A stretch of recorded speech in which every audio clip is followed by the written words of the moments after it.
Assalamualaikum warahmatullahi wabarakatuh. Perkenalkan, nama saya Rahmadi Oktaviani. Di sini saya akan menyampaikan dakwah digital dan tantangan lintas budaya di era modern. Di era digital saat ini, cara manusia berkomunikasi telah mengalami perubahan yang sangat signifikan, termasuk dalam praktik dakwah Islam. Dakwah yang dulu identik dengan ceramah di masjid atau di masjid taklim kini telah berkembang ke berbagai platform digital seperti Instagram, TikTok, YouTube, hingga podcast. Menurut saya, dakwah digital merupakan sebuah peluang besar sekaligus tantangan kompleks yang harus dihadapi dengan bijak. Dari sisi peluang, dakwah digital memungkinkan pesan Islam menjangkau audiens yang sangat luas tanpa ruang dan waktu. Seorang dai kini tidak perlu berada di satu tempat untuk menyampaikan pesan kepada banyak orang. Dengan satu konten, pesan dakwah bisa ditonton oleh ribuan bahkan jutaan orang dari berbagai daerah, bahkan lintas negara. Selain itu, pendekatan dakwah juga menjadi lebih kreatif dan variatif. Penyampaian pesan bisa dikemas dalam bentuk video pendek, ilustrasi visual, storytelling, hingga konten hiburan yang tetap mengandung nilai edukatif. Hal ini membuat dakwah menjadi lebih dekat dengan kehidupan sehari-hari, terutama generasi muda.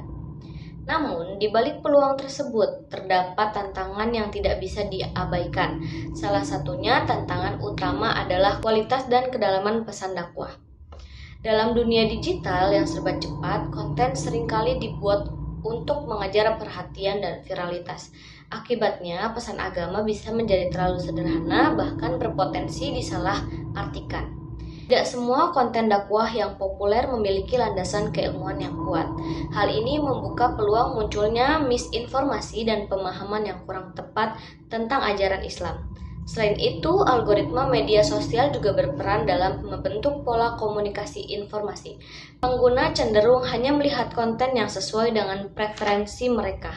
Kondisi ini menciptakan apa yang disebut sebagai echo chamber, yaitu ruang di mana seseorang hanya terpapar pada satu sudut pandang. Dalam konteks dakwah, hal ini bisa menghambat dialog dan mempersempit pemahaman, bahkan memicu polarisasi di antara umat. Jika dikaitkan dengan komunikasi lintas budaya, tantangan dakwah digital menjadi semakin kompleks. Di ruang digital, audiens sangat beragam, tidak hanya dari segi bahasa, tetapi juga budaya, nilai, dan cara pandang. Pesan dakwah yang disampaikan tanpa mempertimbangkan konteks budaya dapat dengan mudah disalahartikan. Misalnya, gaya komunikasi yang lugas dan tegas mungkin dianggap wajar dalam satu budaya, tetapi bisa dinilai kasar atau tidak sopan dalam budaya lain. Tantangan berikutnya adalah penggunaan bahasa dalam simbol keagamaan. Istilah-istilah dalam Islam tidak selalu mudah dipahami oleh semua audiens, terutama bagi yang mereka berasal dari latar belakang budaya atau pendidikan yang berbeda. Oleh karena itu, dai perlu mampu menyederhanakan bahasa tanpa menghilangkan makna yang sebenarnya. Ini bukan hal yang mudah karena membutuhkan pemahaman dan pendalaman sekaligus kemampuan komunikasi yang baik. Selain itu, sensitivitas budaya juga menjadi faktor penting. Dakwah yang tidak memperhatikan nilai dan kebiasaan lokal dapat menimbulkan resistensi atau bahkan penolakan. Dalam beberapa kasus, pendekatan yang terlalu menghakimi atau merasa paling benar justru membuat pesan dakwah sulit diterima. Padahal dalam Islam sendiri diajarkan bahwa dakwah harus dilakukan dengan hikmah, kelembutan, dan cara yang baik.